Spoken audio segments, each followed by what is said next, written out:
Alright, so in this video, I'm going to give you a update on the 124 FX DLS. Let's check it out.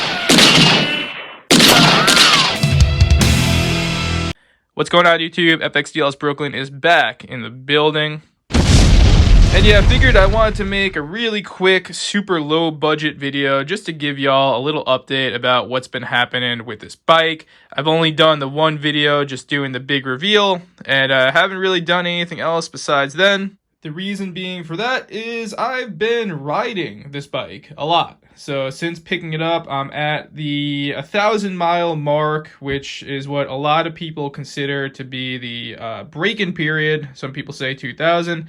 So I'm at that mark. So basically, I'm at the point where I'm about to dump the oil and do some other stuff, right? So yeah, one of the things I'm going to be doing besides dumping the oil is I'm going to be taking it over to our buddy Mike over at O'Toole's Harley Davidson. He's going to be changing out the compensator, which some of you wrote about when I put the first video on here.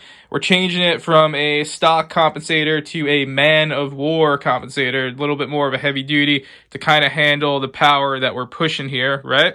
So yeah, 1,000 miles in, some general first impressions. You can see the bike is pretty filthy.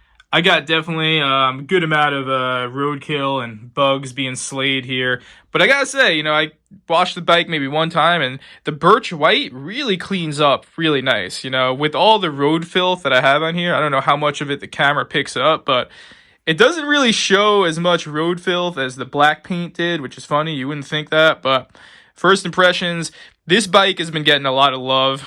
People who just see this bike, whether they ride a motorcycle or not, I'm getting a lot of thumbs up. I'm getting a lot of people breaking their necks over this paint job, and I kind of expected that. That's some of the reactions I get with the Bushwick DX. Just even people who don't ride see this type of paint, and it puts a smile on a lot of people's face. I know it does for me. So still psyched with the paint, especially just how the paint stands up to the road grime. Now, the elephant in the room, like I said, 1,000 miles in. You're probably wondering, what do I think about this motor now that I'm 1,000 miles in? So I'll tell you what, the first 100 to 200 miles, this thing was running real hot. And I was like, man, did I make a mistake? Because with my 110, where it was cammed up with this Fab 28, it rarely got hot. Even in lane splitting high traffic situations, I was rarely getting off the bike feeling like my leg was burning. And that was, again, it was dyno tuned, it was cammed up, it had a high performance pipe. So that 110 actually ran really cool. I actually have the heads over here from that 110. If anyone's looking for some Screaming Eagle heads,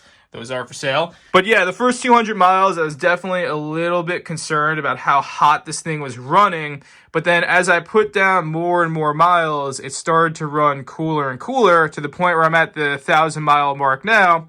And the riding I'm doing, again, I don't feel like it's getting excessively hot. Now, mind you, it's not been dyno tuned. It's not been fully broken in yet. When I was running my 116 Dyna, which we sold about a year ago, I remember how much that bike would just violently shake. So I kind of assumed when I put this motor in here that it was going to be as bad, if not worse.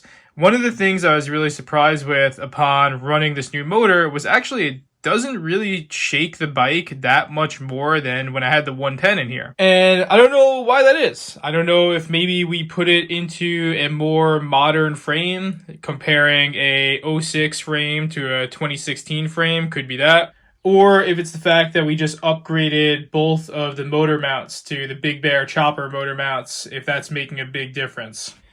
But again, I was really pleased and surprised that, the bike wasn't violently shaking like it used to for my, 116 06 FXDB. Because I remember when that would happen with that bike, things would break.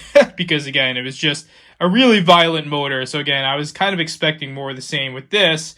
But I don't know. Maybe it's because I just haven't been running it that hard. Obviously, I'm keeping the RPMs between 2,000 and maybe 2,500, as we are, again, trying to baby the bike as it is in the break-in period, or if, again, those motor mounts are really helping. But again, yeah, it's been really smooth, surprisingly smooth for such a monster motor. But yeah, like I said, even with babying it, even with keeping the RPMs pretty close to 2,000, the thing still absolutely rips. You could just feel the amount of power that this thing has I've probably been maybe 10 to 20% into the throttle each time I'm riding it. So again, there's just an insane amount of power that I can't wait to get into once I get the green light to start riding this thing properly. But yeah, honestly, even keeping the RPMs low and babying it, I've been having a blast with it. I'm blown away with this motor. I've been having such a good time with it, and yeah, it rips. And again, I thought that there was going to be a chance that it may have been too overboard, but honestly, it's been fine for the type of riding I've been doing. Hasn't been getting too hot, hasn't been vibrating or shaking too much. And the same can be said for a passenger. Jenny hasn't really been complaining about it. She actually still prefers to be a passenger on this bike over the 01DX or my FXR, especially just because of the seat. For anyone who's asking about the Saddlemen STC Pro, for a passenger, they're going to be happy, man. Make sure you get those gel pads in the rear as well. But yeah, in terms of a passenger, again, I thought that she was immediately going to be unhappy with the new motor, just unhappy with how much the bike would be shaking now. But no, she's actually been pretty comfortable and pretty happy with it. Some of you have asked about the new suspension, comparing Öhlins to Legends, and I would say, yeah, it's definitely an upgrade, but only maybe marginally so. Again, coming from Legends, it's not going to be as noticeable as if you're coming from stock.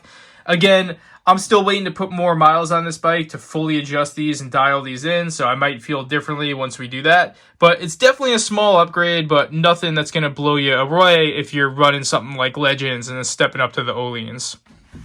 In terms of any issues that we ran in, the first 100 miles, we did have a slight oil leak, which was actually coming out of these hoses on the oil cooler. I know it's pretty dark down there, probably hard for you to see. But yeah, we're having an oil leak coming out of those hoses. Nothing crazy, just little drips blowing back. And the good folks over at O'Toole's Harley Davidson took it right in, took care of that. So shout out to Mike for taking care of that. Again, it was probably something we could have done on our own, but we're trying to not void the warranty on this motor. Because again, one of the big selling points on this motor was the fact that it does have that year warranty. So again, doing everything I can to not void that thing. I think other things that are probably worth mentioning in terms of a 1,000-mile first impression is definitely the lowers. Yeah, they make a huge difference. This bike definitely cuts through the highway a little bit more than it did before. I feel it most when I am doing the highway miles. One of the drawbacks is, as you can see, it's definitely harder to stretch your legs out using that crash bar. So if I'm going to do it, I kind of have to put a foot like right here.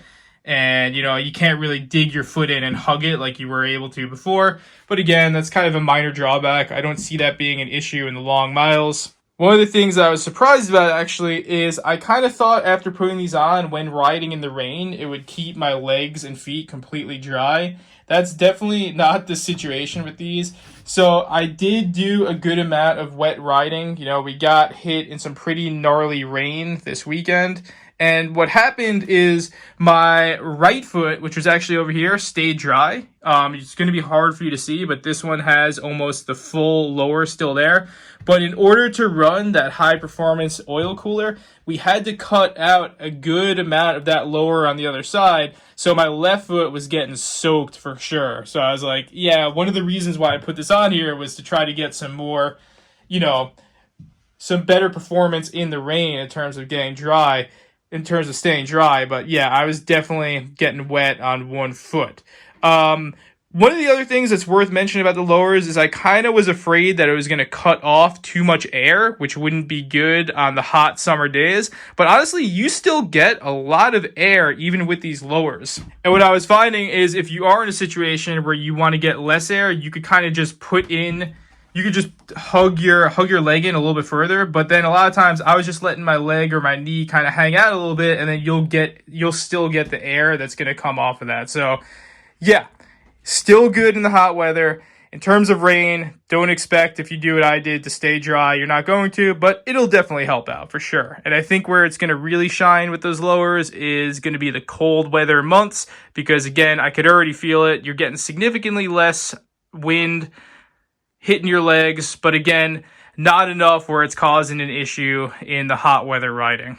So yeah, like I said, we are approaching that 1,000-mile mark. So that means, again, I'm taking it in shortly to get the new compensator as well as dumping the oil. Again, I'm going to have the dealership do that because I'm doing everything I can to not void that warranty. And then I'm pretty sure after that, we are ready to actually start properly riding this thing. And yeah, I'll definitely keep y'all posted at that point where, to, give you an update of what this thing could really do, when you're not actually babying it. So I'm excited because, again, I'm really happy with it right now, just babying the bike. So it could only get better from here. The power is already there. You could feel it. And again, I'm only maybe 20% into the throttle most times. So yeah, it's definitely got some scary power that I have yet to get into. So this is 100% a first impressions video. It's only 1,000 miles. So I don't know if I'll be singing the same tune 10,000 miles later. We'll see. But right now, first impressions, I'm pretty happy with it. And yeah, we'll kind of see where this thing goes. So thanks for following it. I'm hoping that you all are liking this new build. I know a lot of you are excited to see this thing in action. I am too. So I'll definitely keep you all updated. Stay safe, stay low. And on that, FXDLS Brooklyn is out.